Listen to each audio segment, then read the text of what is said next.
Spring is in the air and in the soil. Can't see it, but there's life down there, under the mud and a winter's worth of garbage. All manner of creepers and crawlers, flies and fungi awakening from hibernation, and they're just as eager to get into the garden as we are. These critters are hungry, starving even, and all they have in mind is feeding on the first green thing they see, which is typically the leaves on trees and shrubs. One minute the tree's flushed with fresh foliage, next the leaves are as raggedy as a moth-eaten doily.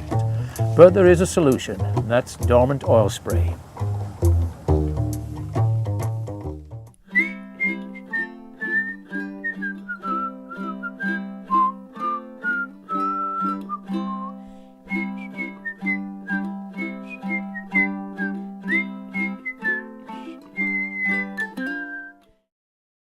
This is what we use for a dormant oil spray. It's called dormant because it's used when the trees and shrubs are dormant and the insects that we're hoping to control are dormant. And it's sold as a kit. It's a form of pesticide that's permitted under the Ontario Pesticide Act. It's non-toxic and it's safe for use, but it's best to avoid getting any into a fish pond or a watercourse, but otherwise it's quite environmentally friendly. In the green bottle is horticultural oil. This is used to smother the eggs of overwintering insects, things like scale, leaf miners, particularly aphids, mites. While in the white bottle is lime sulfur. It's a fungicide, a preventative, and it's used to control rust, scab, powdery mildew. This combination dormant spray can be used on fruit trees, roses and deciduous ornamentals, but there is a list of trees and shrubs it should not be used on, and that includes Douglas fir, Japanese maples, walnuts, sugar maple, holly. This is because they are more sensitive to the lime sulfur.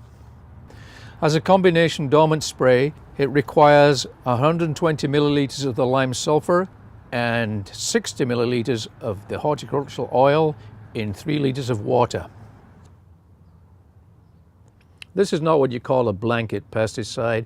It should only be used where you have a specific problem that you have identified. In this case, I have a boxwood plant. It's an evergreen, but last year it was afflicted by leaf miner. That's a nasty little insect that burrows its way into the leaf and lays its eggs that overwinter there, hatch out as larvae. If I catch it at the right time, I may be able to cure the problem. I'm hoping so.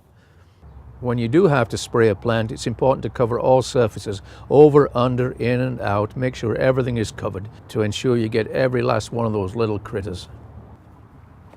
Oh, the reason I'm wearing the face mask and the goggles and the gloves and the long sleeve shirt, well, it's best to avoid getting on the skin, and definitely don't get in your eyes or you'll know about it.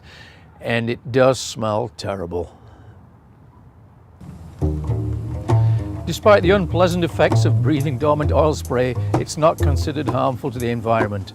Even the Audubon Society acknowledges this. Regardless, use only when necessary and be cautious around ponds, pets and friendly parties.